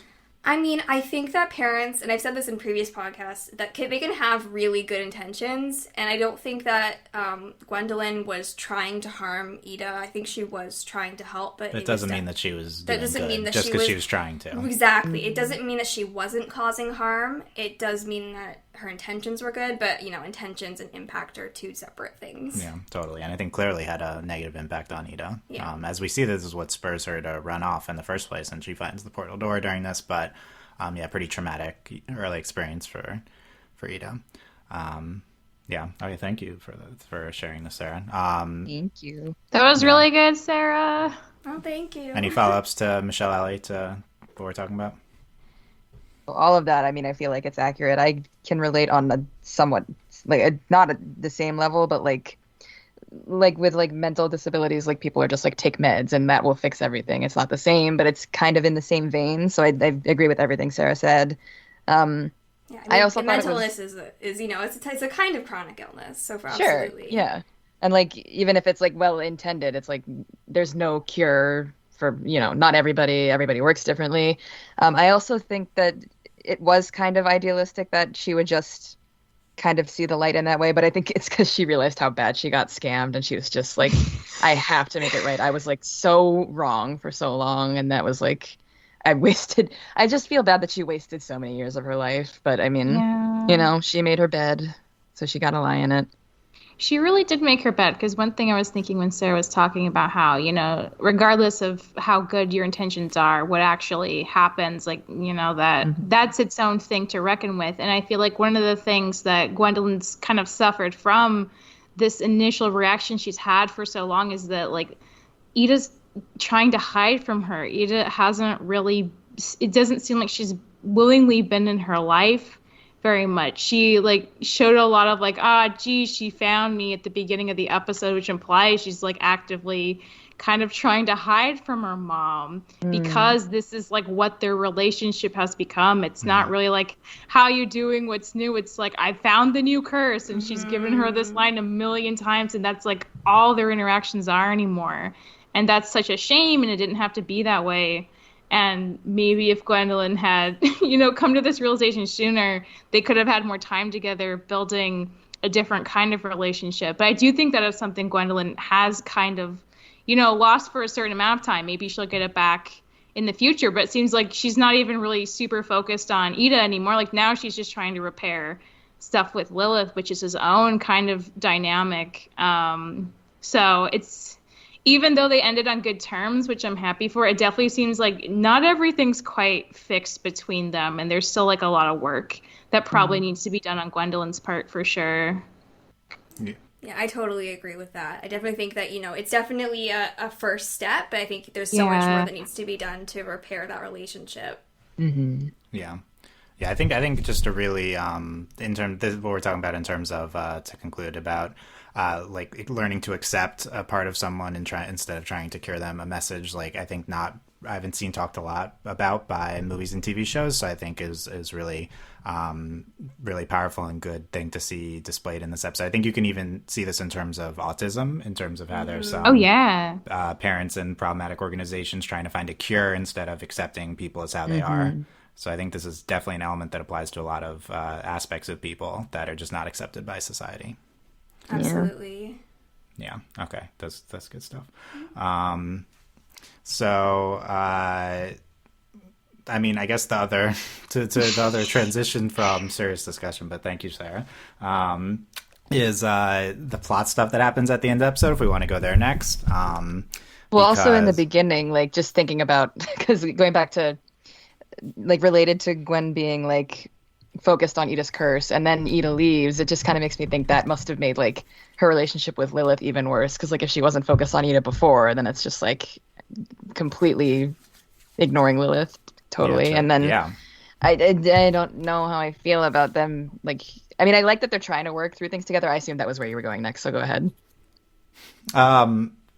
Yeah, I mean, I'll say what I was going to, but yeah, the portal in the beginning, and yeah, there's a good point about Lilith and Ida's relationship, how their mom affects that. I think that could be a larger topic too. But Lilith, I mean, at the end is leaves the owl house. So I think this is interesting as a conclusion to this plotline. As moving forward for the show, she goes home with Gwendolyn and apparently their dad, who was mentioned. We were so prepared for there just not to be a dad who was alive or anywhere, and now he's casually at home, totally fine. Who? Yeah, who's this man? Yeah, whomst is he? Well, is he going to be really hot? Prepared for them to just not. Like, I thought both of the parents would be absent, so I'm like, who are both of you? Even Gwen. Yeah, how does the dad play in all this? Kind of powerful that the dad is just like not even like important. Didn't even bother enough to mention him ever until now. That is an important part. So maybe there's like some extenuating circumstances that he wasn't a factor in this, but we will see. I mean, I don't think you mention him, and he doesn't come into play later. She said reconnect, so maybe like he was like an estranged parent. Maybe he came back since they left. That's possible. Yeah. Okay. Either way, I don't know how to feel about it. Hootie's very sad Lilith is leaving. She broke his heart, that poor tube owl. This is the only person who was ever nice to him. No, they had such a good dynamic. I'm really going to miss it. For each other. He gotta go on an adventure in a backpack because of Lilith. That never happens to him. Yeah. I think we're talking about like this potential scenario where the people in Alice join the rebellion and run away. Like, what? Lilith's at home now. Where's Lilith coming into play in this? But maybe she and their parents both all three. And that's how we see the dad is when they show up. That would be cool. He's the rebellion leader. Oh, what if he's really important? And that's why he wasn't. He could be, and that's why he's like in the background. That's interesting. You know the crack theories of like, Emperor Bellos is secretly a Clawthorn are gonna come now because Bellos is the dad. Him to everything. No, we have to talk about Bellos being someone else. Okay, because this other thing is Gwendolyn tells Luz about the human who lives in the Boiling Isles. Yeah. Apparently, Titan's blood causes leaks. So that's potentially how this person. So then in episode 5, we see. The Echo Mouse play back the journal of Philip, and we see him narrating, and the implication. My name is Philip. I am a poet. Oh no, I don't remember his last name, but he made Ida's portal. Is what I got from that. Widowbanes? No, it's a silly last name. That's all I remember. Yeah, something like that. But yeah, do you guys agree that he made Ida's portal, the portal Ida finds? Is that what's implied? Seems like it, maybe. How did he make a portal? Like, he could have made like blueprints for it. Maybe. Because if he was around since the 1600s, he would have to be. I mean, yeah, we don't know when the door was finished, but when Ida found it, maybe it could be I don't know, early 90s. So he could have like tried to start to make it, but yeah. Yeah, Ida finds it buried, so it could have been there for a while. Here's the thing. It has a skeleton key, and that's a very old-timey kind of key, so maybe that's proof. But also, like, I feel like we all want him to be Bellos for sure, but if that's true, like, why has Bellows had such a hard time with his portal if he's already made a whole freaking portal door before? And also, he would have to be like 400 years old, and I don't know how that's No, possible. I believe that because he's been stealing all kinds of magic juice to keep him alive forever. So everyone's saying that Philip is Bellows, which I think he could be his ancestor. Could also be Bellows' dad or something. Yeah, I think that's possible. But how is Bellows so old? Well, but we know Bellows is taking talismans, which might be touched upon next episode, and using that to potentially rejuvenate him.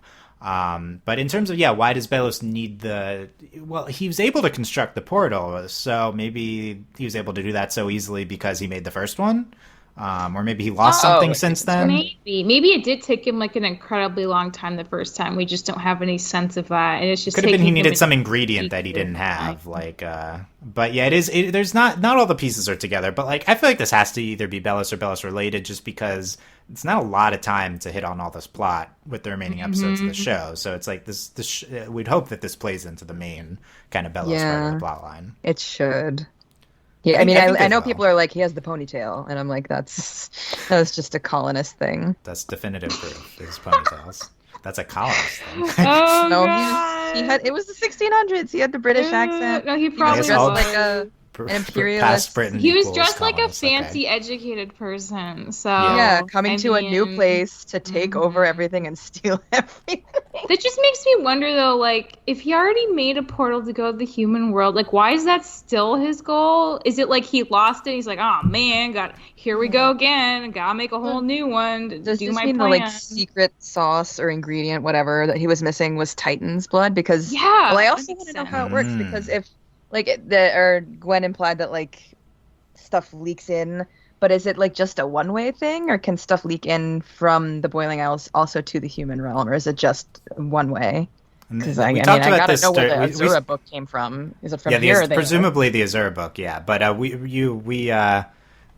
we speculated about this Titan stuff in the offseason, but it's interesting that it's Titan's blood because, as we know that they're on top of the Titan, and even in episode 5, they're in like Forearm Forest, right? It's like the areas that they're on are like the parts of the Titan, the dead Titan that their realm is on top of. So the whole mythology, like the basic like core mythology, is yet to be kind of fully explored. So I think that's going to tie into it. But yeah, presumably Bellows. But here's the other extenuating factor. By the way, I just need to cut in here with this breaking news that I saw. May Whitman tweeted, can y'all just send me your best #Lumity art? I am having a craving. Oh my God. I was saying to myself, like today, literally, I was like, I wonder when May's going to comment on the Owl I know. House. It's been 2 seasons. Or a season and a half. She's craving the Lumity art. Thank you, May Whitman. Dana retweeted saying you heard her. So there you go. That's the retweeted saying Dana did? Dana retweeted her saying you heard her, so he wants to send. Yeah, we love May Whitman. So the fact that she cares at all about this is incredible. We love this. Okay, so the other big thing at the end of episode 4 is we see fake Luz. What? This is a big thing that we don't really understand. So we see Camilla, and it's like, oh, Camilla's sad. No, she thinks Luz is there. I really liked that mislead. It was really funny. This is the like at least there's this world's going on. The Philip stuff. It's like, okay, it's Bellows. We get like the fake Luz. I don't think anyone has any idea what's going on. No idea. No, it's literally no idea. What the heck? Like the Emperor were behind it, or the Golden Guard, or whoever. Why? What reason? Also, how? It doesn't make any sense. Like this goes back to the letters, the discussion in the last season. Presumably, it's the same thing. How, if this is Bellows, how does Bellows did not have access? But if he's Philip, he invented the original portal. Maybe he did have access all along. That could be a solution. But it's like presumably no one could go between the realms. But now we know about Titan's blood, so we know that there are random leaks possible. It's very confusing. Okay. Is it more possible that Creepy Luz is tied to a character we already know, or tied to a character who is yet to be revealed? Because like there's just so little plausible like connection, I feel, to reasonably tie this character to anyone right now. Because it's like, why would Bellows want to keep Luz? Like, he hasn't said anything about that being a part of his plan. His only plan seems to be getting into the human world and staying in control. I mean, like, Luz doesn't seem to really matter to him unless he's really good about, like, not being obvious about his entire plan. But I'm sus about that, too. So I'm really the creepy Luz thing really is the only thing I'm just like completely have no idea at all where that's going.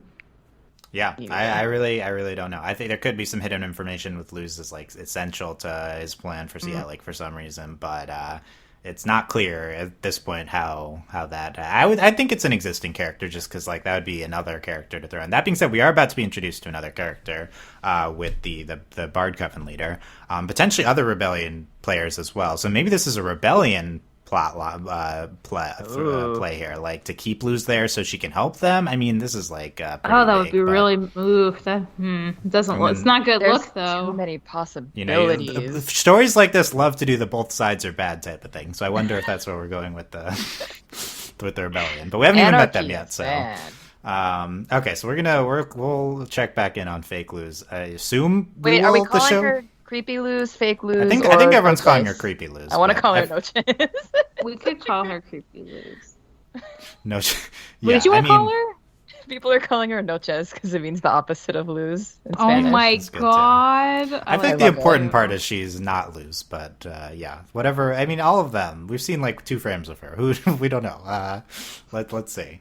I want fake Luz to be like real, like an actual sentient clone of Luz, and then there's just 2 Luzes at the end, and it's like, no, you can't kill my clone. Like she's a person too. What and if she made her by accident? Maybe like it's like energy, like unconscious like when she, energy manifestation. Taking form. Yeah, she something about the Titan's blood and how that works. It like Did Luz she was so worried about her mom, she made her own Luz to take care of her mom by her own sheer willpower, and she just didn't know she did it.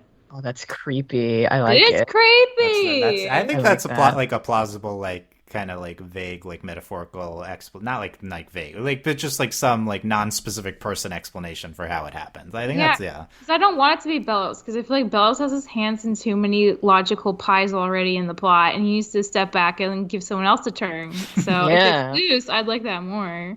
Okay, it's Luz. She accidentally did it. I didn't expect that theory. That's nice. Okay, last episode, Echoes of the Past. I feel like probably the least to discuss here, but doesn't mean it's like doesn't mean it's not important or bad. It's just like it is what it is. It was like concise, kind of. Yeah, it's like this is step 1 of our journey to learn about what King's past is. We don't get all the answers. We learn that he had a dad. He hatched in this secret island. And it's weird knowing that it came from an egg. Yeah, he looks like a mammal, but maybe he's an alien, so he can be whatever he wants. Like a lot of Australian animals, he's like that. Are they all aliens? Like because I think like a duck-billed platypus is technically a mammal, but it does hatch from an egg. So maybe he's like that. He's their version of duck-billed they're platypus. Demons, right? Like I don't know how that works. But yeah, they're just dinosaurs. The skull. I feel like, but yeah, they take the Guardian John Luke home, and most of the lot line King's horn is back, right? They glued the horn on. So I have a snarky. Well, not snarky. Okay, so the horn doesn't make sense because when it got knocked off, he was like an infant, and when he glued it back on, it was normal size, and he's grown since then. How would the bone have grown when it was like disconnected from his body? It should be like way shorter than the other horn because so much time has passed. Unless it's magic. It's plot armor. Oh yeah, it's magic. Just kidding. That's better. I threw the magic in there to give them a reason because I was magic island. That's the thing. The island too is like it didn't show up for anybody but him and I guess Ida for some reason. But like it could have special properties. Maybe the Titan's blood. I don't know. Do we know that it's a bone? Like, did we compare the frames of him as a baby? Maybe it's the same size. Maybe it just is what it is when he's born. Probably not. But maybe actually, I could have. Yeah. Horns, bones. Probably it's proportional to his head. I don't think that. I mean, horn. We don't know how King works. He's a weird. That's true. Demon. I also don't know how horns work, so this makes it complicated. Horns. I think horns typically grow. Yeah, but no, it's a good gall that it should probably be big. So it'd be smaller than this. But what do we think? Any speculation or like specific parts of this episode you loved? Like, any on who King's dad might be? Because that's another part of the plot line too. Maybe King's dad. I want it to be his mom. I want it to be a misconception, and that it winds up being his mom. I don't like it that he's like, it's my dad. All he knows is that. had this opposite feeling because I'm so used Really? to moms being with babies, and I was like, oh, it's That's daddy true. time. Yeah. But I like the idea of like a queen of demons instead of a king. Because That's that's true. Speaking of there which, I probably forgot was about one. We just don't know where she is. Queen of but then Demons. she's Right now. dead, and that's another Disney thing. Dead moms. I'm tired of that. Well, I wanted to comment, speaking of that, before with episode 4, and I can do this quickly, but just I feel like this season has been all about moms on the That's Owl House, true. and I think the Yeah. show in general really spotlights maternal relationships because it's all about Luz initially with Camilla and then trying to get back to Camilla, and now Luz with her new mom, Ida, basically. So it's about like maternal relationships, but now this season we've also seen Ida and Lilith have their own individual relationships with their mom, and we also saw Amity with Amity's relationship with her mom, and I think this is like a very kind of a very important aspect of how this show's like female perspective is manifesting, because I think typically shows, I remember on From the Spirit World we talked about this with like Korra and Avatar, there's a lot of paternal relationships, a lot of dads. Oh yeah. So I think Owl House, I think that it really shows that the show is made by a lot of women and non-binary people, because the show really is all about maternal relationships and moms here. Yeah, and dad's in the background. So I've appreciated that. But yeah, King's dead. That is a not that's kind of a background one for now, but we'll see how that plays out. Do you think that he like has a relation to a king of demons? Because I know Lilith was like, there's no such thing because there hasn't been it since like before Belos came, but we don't know that. Yeah, we don't know that for sure. He could be like, it's more military propaganda. Yeah, we know Belos came 50 years ago, right? So if Belos is old, how does that come up? But yeah, we don't know really the state of the island other than that witches were not coalesced in terms of one thing, or they weren't limited to one track of magic. But how do demons play into that? Yeah, we don't know anything about that, I feel like. That's why I was excited for this. Like, I want to know more about the actual setting of the world. Like, give it to me. This probably ties into some basic mythology stuff we'll get. Maybe with the Titan, like we were talking about. Maybe this could tie into that. I don't know when we're going to get part 2 to this story, because it really feels like we're definitely going to see more with King's backstory. Michelle, any favorite parts of the episode or speculation? I do kind of like that, Ida had a chance to explain where King's, like, I mean, and it's, like, hard because, in a way she did kind of embellish the truth and kind of sort of give false information. And I do think it's believable that King had a pretty strong reaction to that. And it is, like, yeah, his whole identity just, like, went out the window immediately, and like, who is he anymore? And I like that Luce was the one to be like, well, okay, but also there's this other mystery that I think you look into, and and that gave him like a new sense of identity pretty quickly. And I like that, that was a moment that King could have with Luce to kind of develop, because like King and Ida have been together so long, and I feel like they have such a deep history, but Luce is still pretty new to him. And I like that this is like one of those things that they can kind of build on together. Like, it's a pretty big deal for King, and I'm glad that Luce was a part of it to the extent that she was. I'm also like, for some reason I was like convinced this meant King was an alien, but maybe maybe it's just like an ancient temple that's just like cut off from the rest of the world, in which case maybe he could still be a demon, and they just like, he hadn't been in the world very much recently, so like time had passed and he was on an island for a long time in an egg, and maybe it's possible that he could be from the before times, the land before time. the demons before time. Dinosaur alien king. Yeah. I don't know if he's an alien. I think the only thing that makes us think he's an alien is all those weird incubator pods for the chaperone weirdos. Yeah, and how are the like zombie lunar monster, I call it, like how do they factor in here? I think there's a cool monster thing. We thought with the lunars, maybe that coven would come into play. I'm interested in that. But yeah, I feel like there's a lot to explore here. But this is a very like aesthetic kind of mood episode. Backstory, I love the Ida backstory. Yeah, we get the flashback with Baby King. A lot of people love Baby King. That's another big part of this episode. Cute when he can't open his eyes all the way because he was just barely hatched. That was really cute. Yeah, he's super cute. I don't know how to feel about Ida. Like, I mean, she didn't know. She assumed he was a pet, but like putting those bad ideas into his head, I'm like, wow, that's terrible. And then keeping it a secret for so long. I'm glad she owned up to it, but I was like, oh, that's not so nice. She was like also not telling your kid they're adopted. I Yeah, guess pretty much, Basically, yeah. Yeah, saying a lie. Yeah, but he's a baby. I don't know. Like the morality of like this like sentient pet thing is like very hard to yeah, figure like out. she didn't realize he could talk until she brought him home. But It then does that's seem when like she was like, yeah, you're an overlord. Yeah. The thing that stands out on my outline from the rest of this episode is Portahootie, which he grossly detaches himself from the house into a backpack in this episode. Grossly. It was magnificent. Everyone was grossed out in the episode, at least. It was very funny. I've also like that meme template of everyone being disgusted because you could use it with other stuff. Yeah. Michelle, are you pro Portahootie? Yeah, I mean, they made it really gross, but I support him being able to travel and whatever. But it also seems like his organs, he left some of those behind. Like, so he really is the whole house. Like, his whole house is the body, not just the tube. And that's a little uncomfortable, even for me to think about.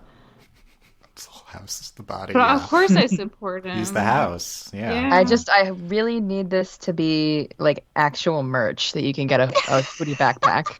It has to be real. So like cute. an actual, like, and you can pull him out like a tube. Kids would At buy that so much. At least the like actual Portahootie, like the backpack, it was cute. Yes, that you could do. Yeah. I don't know if you House see the shape. organs, but I'd buy it with the organs. The organs need to be included. Organs sold They separately. need to be accurate to the episode. Need the organs in there. yeah, that would. Let's get Disney on that. That's Huh. I was episode 8, by the way. Is called Knock Knock Knocking on Hootie's Door.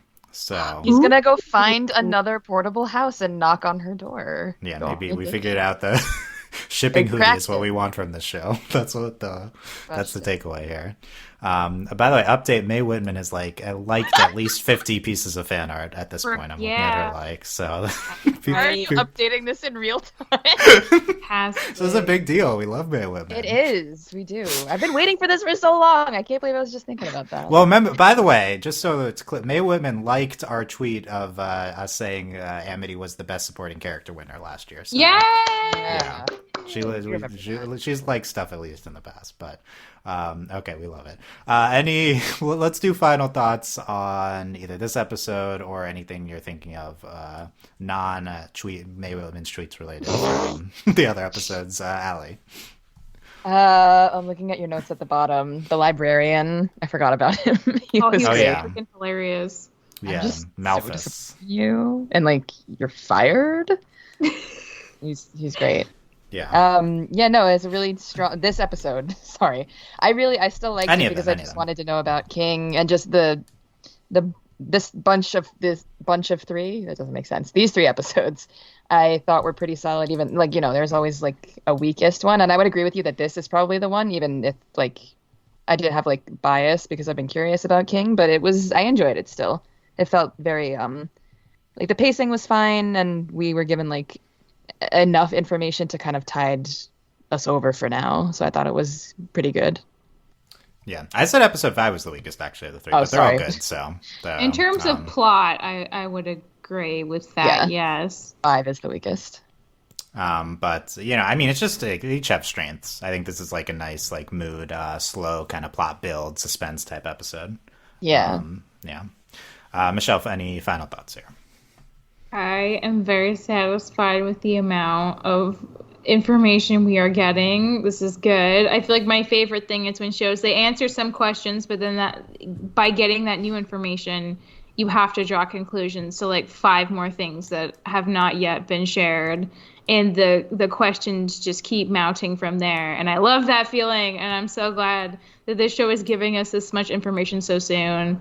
Like obviously they have less seasons right now than some other shows doing this, but I think they've made really good use of just trying to balance like the low-key moments with like the plot stuff, because I will say it seems like this is one of the few stretches where it's like every episode's directly been like connected to the next one, because Echoes in the Past, like we get all the dad stuff with King, and then they talk about that kind of in Keeping Up Appearances, right? Like when Willis like eating her depression ice cream from the black market, and then King starts to stress out about his dad, like, oh, maybe that's my true. That's dad left time. me, Yeah. like maybe I don't want to see him either. And it's the same thing, like at the end of that episode, Gwendolyn tells Luce about the other human, and then like immediately in the next episode, looking through Glass Ruins, like she uses that information to go to the library. So it's like all three of those are directly connected to each other narratively, and I'm curious if that's going to continue, because I don't know if season 1 followed that quite so aggressively as we're seeing here. And I kind of like it. It's kind of nice that they're all like loosely linked to each other this way, one after the other. Yeah, that's a good observation. So what you're saying is that we're definitely commenting on Lumity next episode. Yes. I very, very much hope so. Or Gus Mattholomule. I just want or both. You know, Or like both. she'll go to Gus and be like, so there's this girl, and he'll be like, there's this guy. We'll compare And they'll notes. have bonding, and Willow will just help them both. She'll be the ultimate wing lady. Wing woman. Yeah, I saw a fan art of Willow like at school the next day looking at Already? flirting and Gus These Mattholomule fans flirting are and giving fast. a face. Yeah. Y'all are scary. No, there's like so much Purple Amity fan art. There's so immediately, much fan art. Like, Yeah, as we know with the tweets my woman is gang. So Also, Okay. there's another line. Oh, I don't remember anymore from one of the episodes. No, whatever. It's fine. Hootrageous. No, I don't remember. Invisibility glyph. We didn't talk about that. That was cool. Oh, that And was so- that was in that multiple was so episodes too. Cool. That's Yeah. really cool. This is so smart. I'm curious if there's going to be, like, actually they're going to find new glyphs, or if they're just going to be experimenting to make new spells, and that's, like, how it has to be. Or if there's Yeah. secret ones we don't know about. Yeah, for now, it definitely seems like they're combining. I don't know what the specific combination for invisibility was, but that was cool. Yeah. It's like, Um, I don't know. It reminds Okay. me of, Dylan will like this, but it reminds me of in season 2 when Star started making her own spell magic, you know? Yeah. Yeah, And in yeah. the book, like she was taking the initiative to like make her own spells, and now Luce is doing that with glyphs, and it just makes me so excited. Being able to personalize your own magic powers, like that's the dream, man. That's what I want. Make your own spells. Right? Yeah, no, totally. Like the main magic character carving out their own magic path. I love that as a yeah. I think both shows definitely going for that, and I think a lot of magic type shows going for that. Molly just linked an article I from swear to God. from out.com that's entitled "The Owl House's Losing Amity just had their gayest episode yet." So there you go. Accurate. That is completely accurate. Look, Hashtag Grom Lumity eating- forever, it says. Hashtag Lumity. Yeah, Lumity. Okay, there you go. Yeah, that's the subtitle, Lumity Forever, all quotes. Yeah, I think they know the person that wrote this. Okay. There's a lot, everyone's getting hype again for Lumity. So You we'll see keep if saying we won't reference Lumity, and we just keep... Yeah, we weren't going to talk about it again. We didn't talk about it at all. Okay, next. Oh yeah, and my final thoughts is great episodes, and I'm also just very excited for each of the next few episodes. Like episode 6, very hype. Palace Mins, Golden Guard. Episode 7, like potentially the most, not the most non-Lumity hype episode yet, with potential mention of rebellion and this former person in Nita's life. Like, so actually, this these is- next 3 are the most hype. the Hootie one, I have no idea God, what it's I'm so about. How are you so- not hyped for the Lumity? I'm hyped. I saw the the episode. image is really interesting for that episode, like the leaked image, but I have no idea what it's about. So it's more of like a potential one. Like we'll see. But then obviously like Eclipse Lake, like so it's incredibly exciting. And then the description for 10 is also really exciting. So this is a lot of good stuff coming up here. And so for the next Owl House podcast, if we were to follow the normal track, we would do one right after episode 9.